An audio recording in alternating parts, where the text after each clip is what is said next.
Good morning, good afternoon, good evening, wherever you're joining me. Thank you for joining me, and today I'm going to go through, try and explain Sanhedrin from the Steinstouts publication, Daf, Perek 2, Daf 22, Omid A.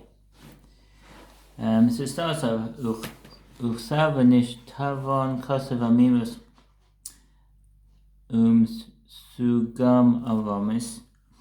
And the letter and the writing of the letter, which is known as Hanish Tavon, was written in the Aramaic script that's set forth in the Aramaic tongue, and that's from Ezra 4:7. The term Hanish Tavon is similar to the word Nishtana, meaning change, alluding to the fact that the script had been changed. And it is written with regard to the writing of the wall in Belshazzar's palace. Then came in all the king's wise men, but they could not read the writing, nor could they make known to the king the interpretation Daniel forbade.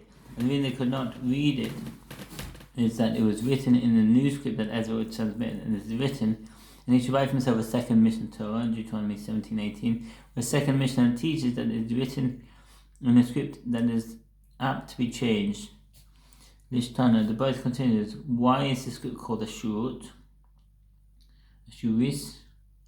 Because it ascended with the Jewish people from Ashur, when they returned from their exile in Babylonia. It's taught in the Bible to chapter 4:5. But behind the Nasby says, initially the Torah was given to the Jewish people in the script Ashur, which is in use today. Once the Jewish people sinned, it turned into an impairment for them.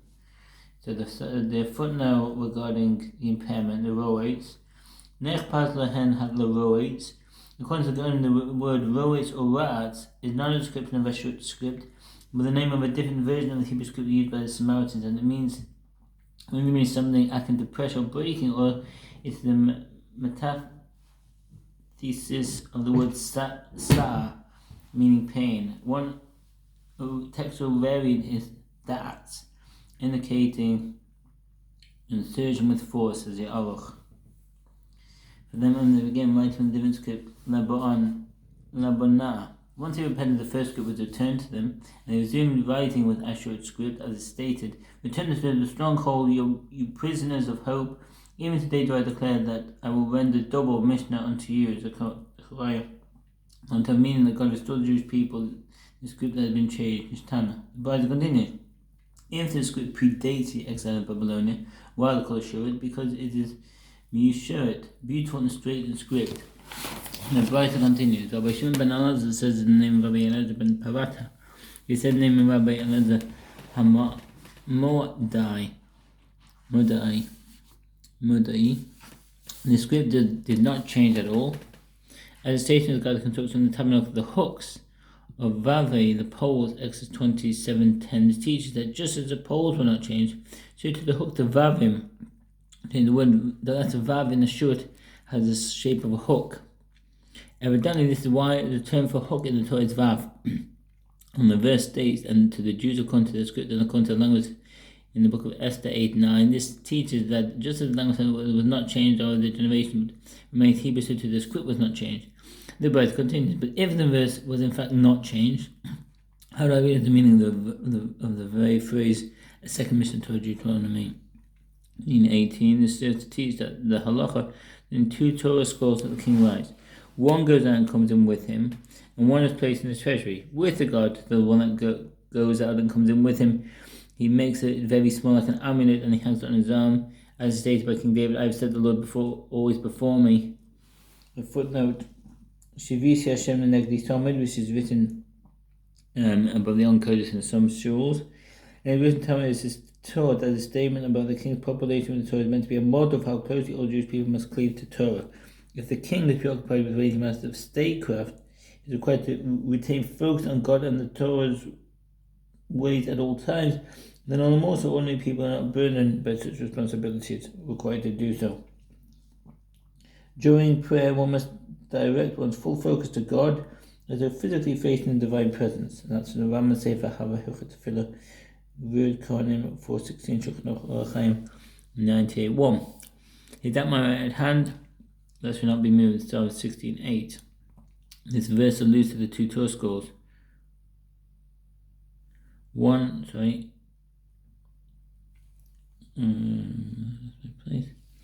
is performing one that is in his right hand. The Gemara asks, or with regard to, let's say, Rabbi Hudanasi, who does not hold that the king must ride in a figure with the second to his arm, what does he expound from that verse I've said? Psalm 16:8 responds, he required that verse in order with, according to the statement of Rav Hanabah Bizna.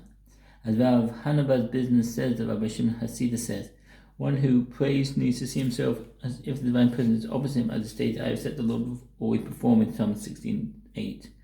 The Gemara asks, Rabbi Shimon da Amar Kasav Zelonish Tana Mai Locha Halen Kasava Lemikre Amarav Begimatria Achtiv Lahon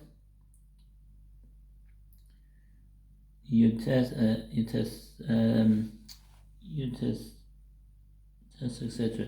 Gemara asked, according to Rabbi Shimon, who says the script was not changed at all, and what reason could they not read the writing? Daniel 5:8. Rabbi says, because it was written for them in the obscure code of Gematria. It explains Gematria is from the Greek Gematria, narrowly referring to the science of measurement. The word was borrowed to mean both measurement in general and also exact proofs such as those found in geometry. The sages used this word to refer to arithmetic in general. Here the word is used to refer to the Atbash cipher, which dates back to the biblical times in Jeremiah 35:20, 51:1 and 41. And in Atbash, the first letter of the alphabet corresponds to the last letter of the alphabet, to the second to the penultimate letter, and so on. The image shows the letters of the Hebrew alphabet next to the corresponding letters at Atbash. So, as you can see, this is the Atbash where you have the first letter and the last letter corresponding the second letter to the second to last letter, etc.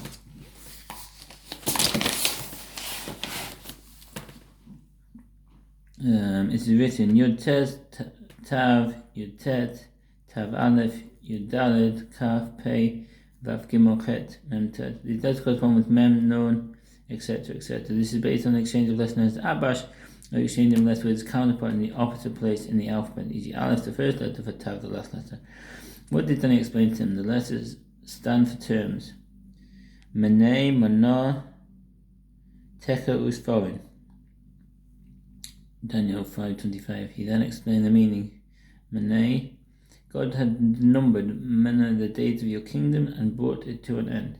Teka, you are weighed tequila on a scale and are found like in Parisian. Your kingdom is divided Pariset and given to Medes and Parisians. Daniel 5:26-28.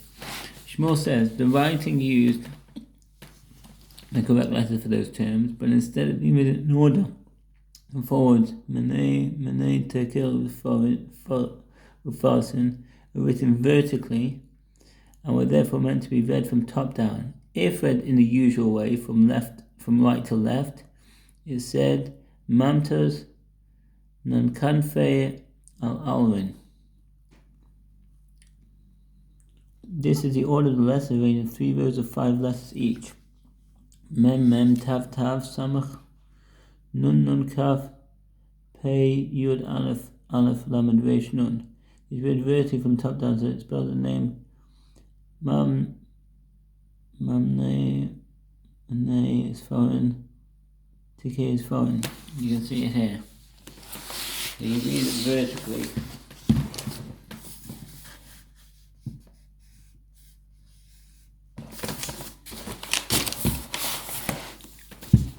Rabbi Yochanan says each word is written backwards so that it reads right to left.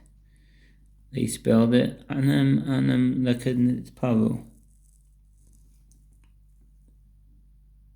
Right, so that's vertically from top to bottom. The verse says they were written with the first 2 letters of each word of verse.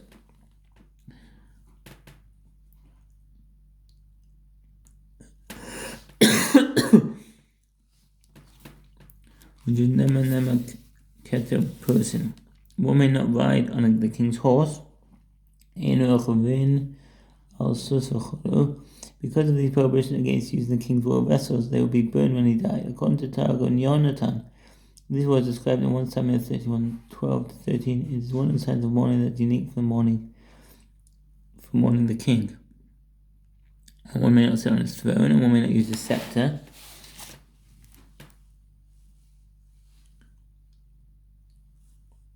It's forbidden to use a king's vessels. This includes sitting on his throne, riding his horse, or using any vessel he employed. Moreover, it's forbidden for a king's servant to be in service of anyone other than another king. And so Malachim 2:1. And one may not see him when he's having his hair cut. Not to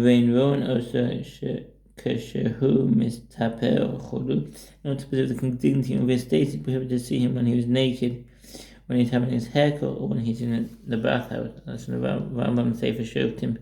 2:3. No one is naked, no one is in the bathhouse of the state. He shows that the king over you, Deuteronomy 17:50, meaning ensure that his fear should be upon you. All these actions would lessen one's fear and reverence for the king. Rabbi Yaakov says that Rabbi Yochanan says Abishag the Shunammite was permitted to Solomon. Abishag Muteret Shlomo. Most states this example to explain why Adonijah was executed. 1 Kings 2:25 when the Jew requested permission to marry Abishag. See 1 Kings 2:13-22, knowing that all of the king's royal vessels are forbidden to comment but permitted to successor kings. He was likely claiming a royal prerogative in order to establish his own claim to be the rightful king and to set up a coup to depose Solomon. Solomon then saw through the request and appropriately judged him guilty of sedition and ordered him killed. That's from Marashah. That Adonijah, who in fact wanted to marry her, she was permitted to Solomon as he was the king, and a king may use the scepter of a king. Abishag's status was similar to the king's scepter, as she had been designated to serve King David. She was forbidden to Adonijah as he was the only person not a king. The Gemara clarifies the story of Abishag. What is it?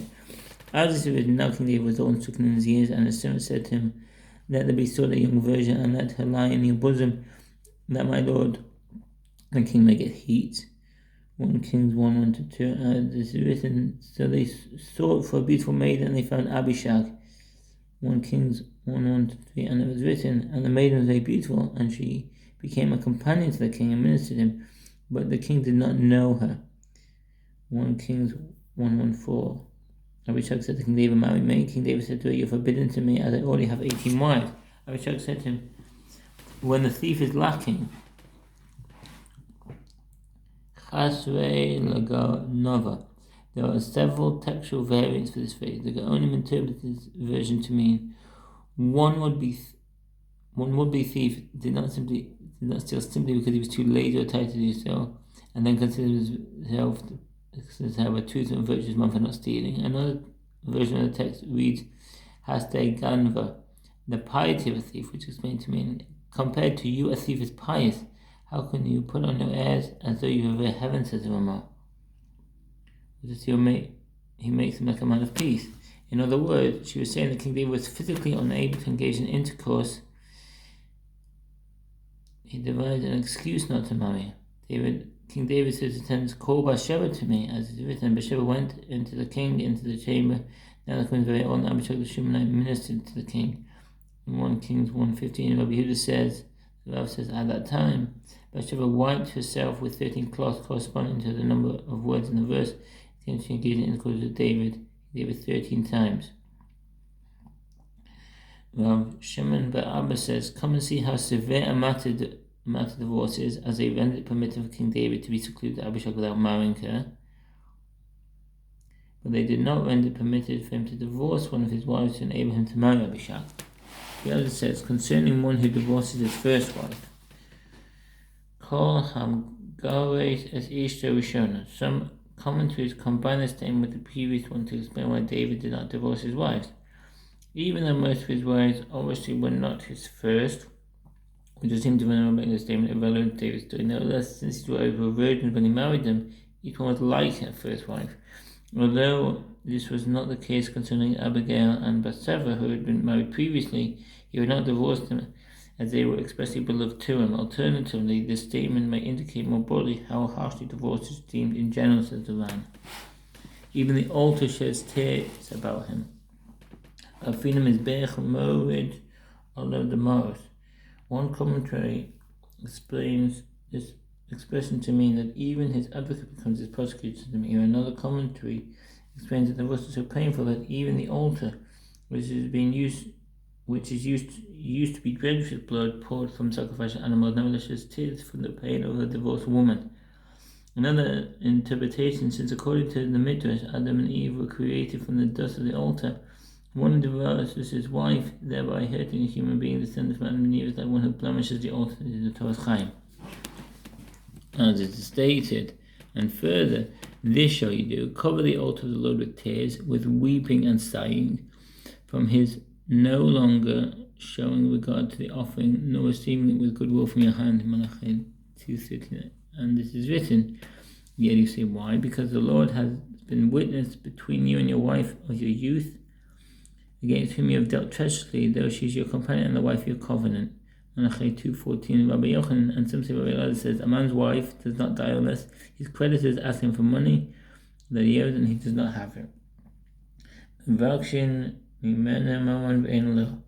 in Tractate Zavochin 29b explains that this refers to money once stolen. As the punishment for turning at the thief suffers the loss of his wife. They explain that it refers to one who has not fulfilled his vow to give money to charity.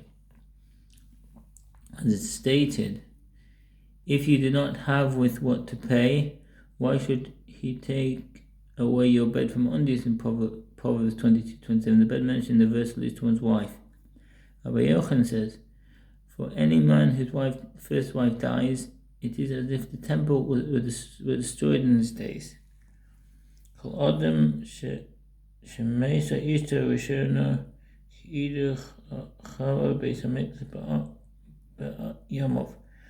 it states in the Jerusalem Talmud that while the temple was being built, those working on the temple would serve, and therefore 1 month and spend 2 months in the Hammam. It states the importance of marital life relative to building the temple. Some commentaries also say that the Gemara hints that the Jewish people are likened to the wife of God, youth, and a man divorced or loses the wife of his youth demonstrates it's possible to lose one's relationship even with a wife as special as this, which adds to the destruction of the temple. Consequently, even the altar sheds tears over this loss in Yaakov. Moreover, the Gemara says that a man finds calmness of spirit only from his first wife. One who divorces her will be in a state of constant and inconsolable mourning, much like the mourning of the destruction of the temple, says the Maharsha. Interesting.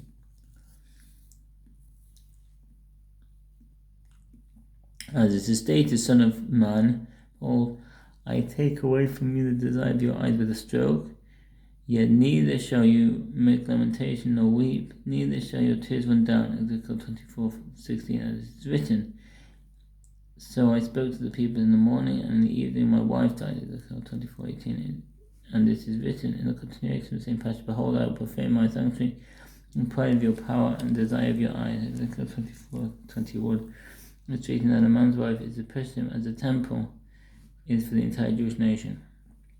Rabbi Alexandri says, for any man whose wife dies in his days, the world is dark for him, as is stated, that the light shall be dark in his tent, and his lamp over him shall be put out.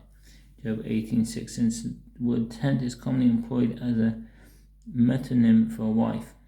Rabbi Yosef ben Hanina says, his steps get shorter, as is stated, the steps of strength shall be constrained. Job 18:17. Abahu says, his counsel falls as stated, and his own counsel shall cast him down. Job 18:7. Rabbi Hannah says that Rabbi Yochanan says, as this is different to match a couple as the splitting of the Red Sea. Both the splitting of the Red Sea and matchmaking are considered to be acts of divine intervention in Yaakov. As this is stated, God makes the solitary dwell in a house. He brings out prisoners into prosperity. It's Psalm 68:7. Do not read the verse as brings out prisoners. Rather read it as like bringing out prisoners. Accordingly, the act described in the first clause of the verse, God's causing the solitary dwell in the house, i.e. to marry, is compared to the act described in the next clause in the verse I bring out prisoners. Do not read the verse as into prosperity, but bakashorot. Rather read it as crying and singing. Bekir which leads to the splitting of the Red Sea when there was crying and singing. The Gemara asks, is that so it's difficult to find a match? But doesn't Rav Yehuda say that Rav says 14 days before the formation of the fetus of divine voice emerged and states, the daughter of so-and-so shall be the wife of so-and-so? Why should matching them be so difficult, since they prepared for this from before their birth? The Gemara responds, this is not difficult. This latter statement about predestined matches is stated in regard to the first match. That former statement about difficulty match in regard to the second match, Zug Rishon Zug Sheni. Some commentaries explain this to refer not to literal matchmaking, but to the difference between accepting one's divinely predestined match immediately and finding a match through extensive prayer and beseeching. The match declared by the divine voice is the first match, but the one might ultimately marry someone else due to various factors such as prayer, and this is what is called the second match.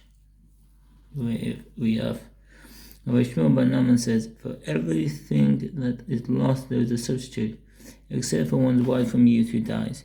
As stated, and a wife from youth can she be rejected. Isaiah 54:6.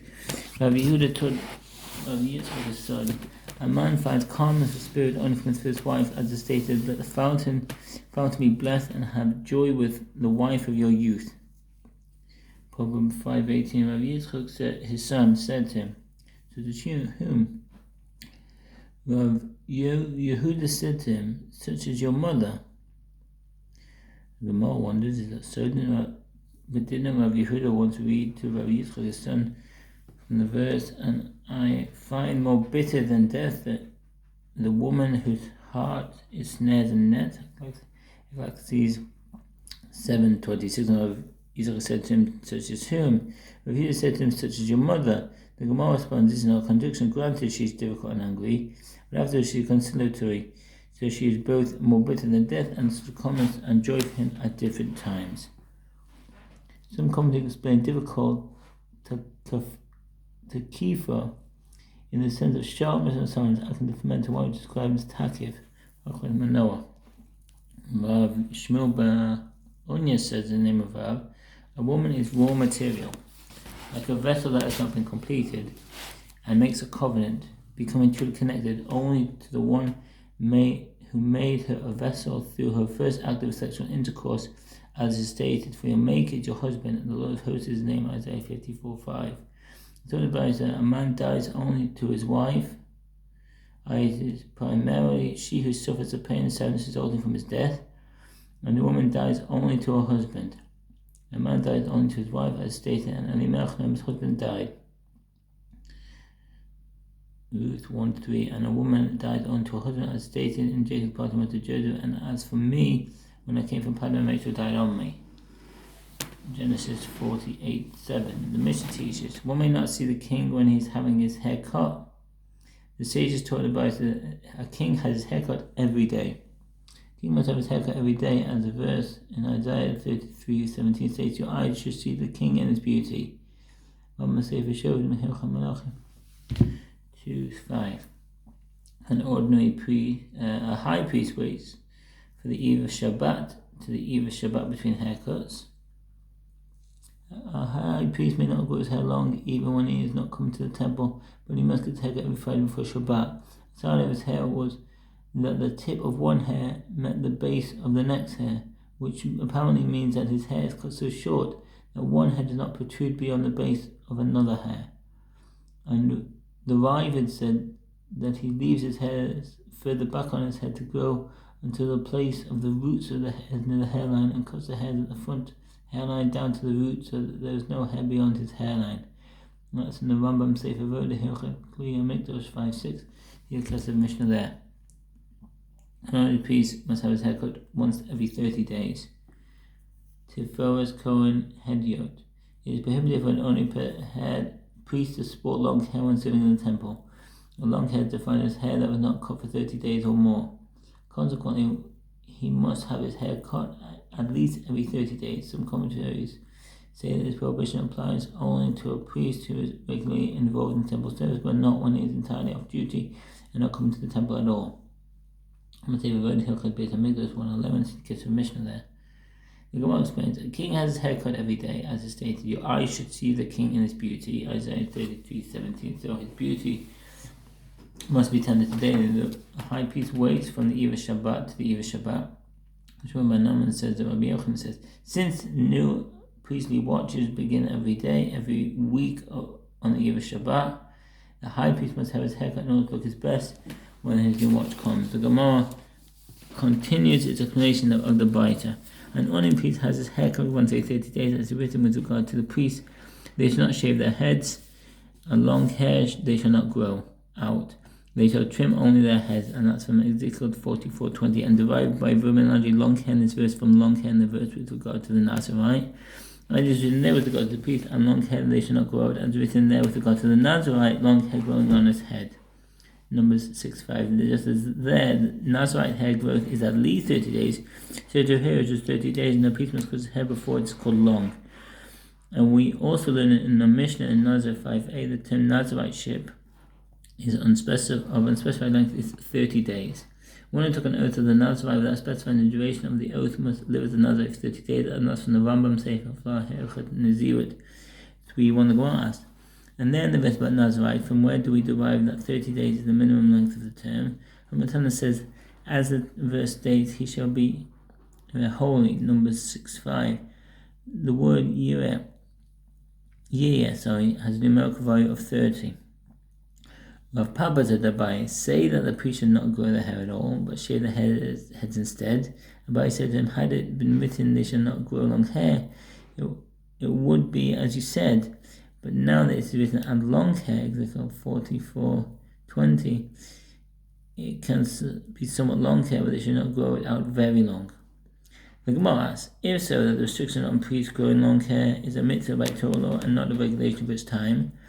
Now, too, after destruction of the temple, priests should be required to have their hair cut every 30 days. The Gemara responds, the prohibition against priests growing long hair is similar to the prohibition against drinking wine. Asher Shesiyas Yain LaKohanim. It is prohibited for priests to drink wine specifically at the time when they are serving in the temple. Therefore, all priests of a watch on call are prohibited from drinking wine during the day. Even those priests who are not on duty that particular day are prohibited from drinking wine in case they are needed at the last minute to help another patrilineal family. But it's permitted for them to drink wine at night as long as they are not on duty. Both during the day and at night, it's prohibited for the priest or the patrilineal family on duty to drink wine, lest the effects of the wine not wear off by the morning, or according to the Riva, due to the nighttime obligation of sacrificing the limbs. For a priest who knows his watch and patrilineal family, it is prohibited for him to drink only on the day he is on duty. If he knows his watch, but not his patrilineal family, it is prohibited for him to drink that whole week. If he knows neither his watch nor his patrilineal family, it is permitted for him to drink all year, in accordance with the opinion of Rabbi Yehuda Nossi. That's common practice. I'm going to say for Vodi Hilchot Beit HaMikdash 167.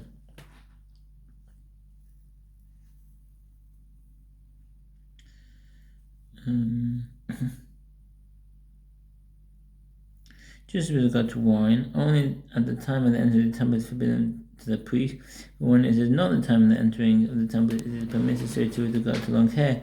At the time of their entering the temple, the long hair is prohibited, but when it is not the time of entering the temple, it is permitted. A priest who serves in the temple long hair is liable for death at the hand of heaven and according to the Brisa, but the service is performed from the performance is not desecrated. I'm going to say for a Vodi Hilchot Beit HaMikdash 1:8-9, because the mission of the Roshanja is compulsory. And wine is permitted when it is not the time of entering the temple, but isn't it taught by Rabbi Yehuda Nossi says, I say that actually it is always prohibited for priests to drink wine, even since the destruction of the temple. What can I do, as his repair is in ruin? Tekanoster Carloster. As a result of the destruction of the temple, the priestly watches became disordered. Therefore, when the temple is rebuilt, a court will have to be convened to organize a watch schedule before work can resume. Since in any case the priest will not be able to start working immediately, there is no prohibition against the priest drinking wine today, said the Ramah. Meaning that it is the same destruction of the temple that ruined and confused all the priestly regulations, and that also improved priest lifestyle by enabling them to drink. And Abai said, in accordance with whose opinion do priests drink nowadays? In accordance with the opinion of Rabbi Huda Nasi. The Gemara concludes by referring to if Rabbi Huda Nasi is singled out as a lone opinion, then the rabbis prohibit it. The Gemara responds, there with regard to drinking wine, this is the reason for the prohibition. The temple will speedily be rebuilt, and when the priest is fit for the temple service, and if the priest drink wine or not. Therefore, none of them may drink wine. The Gemara objects, if so, here too with regard to growing hair long, and in a priest is fit for performing the temple service as soon as the temple is rebuilt, and if the priest grow their hair long, there are none. The Gemara responds, here it is possible for him to cut his hair and enter the temple immediately. The Gemara objects, there too it is possible for him to sleep a little and go in. As Aha says, walking the distance of a mil. A Talmudic mil is a distance, unit of distance related but not identical to the Roman mile, from which it received its name. 1 mil equals 2,000 cubits, is the equivalent of 960 meters according to Rav Chaim Nai, and 1,150 according to the Chazon Ish. Or sleeping, even a minimum amount would dispel the effect of wine. If one who drank a quarter log of wine or less walks a mil or sleeps for any duration, even in the most minimal, the effects of the wine can be assumed to be dispelled, and he is fit to pray. If he drank more than that, a little bit of sleep does not dispel the effects of wine. On the contrary, it exacerbates states of intoxication. Only a longer sleep helps the wine's effects wear off. As from the Rambam Sefer Avodah Hilchot Beit HaMikdash 1:5, Sefer Abba Hilchot Tefillah 4:17, Shulchan Aruch and 2 that one is drunk. The Gemara responds, but it wasn't a state with regard to Rav Aha's statement. Rav Naaman says, the Rav Ruha says, they told that the wine's effect is dispelled in such a way that when he drank a quarter log,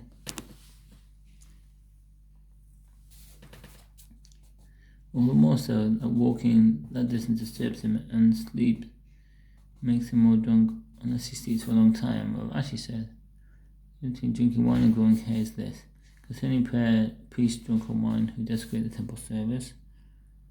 It has been permitted for a priest who drank a quarter log or more of wine to enter further into the temple than the altar. If he entered and served in the state, his service is disqualified, and he is liable to be punished with death at the hand of heaven. On the Sefer Avodah Hilchot Beit HaMikdash. When they performed it while intoxicated, sages decreed about them not to drink even after the temple was destroyed. With regard to long-haired priests who do not desecrate temple service by performing it with hair, not too long, sages did not decree about them not to grow their hair long after the temple was destroyed.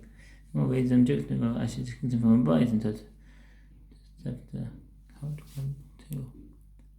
wish you a good day.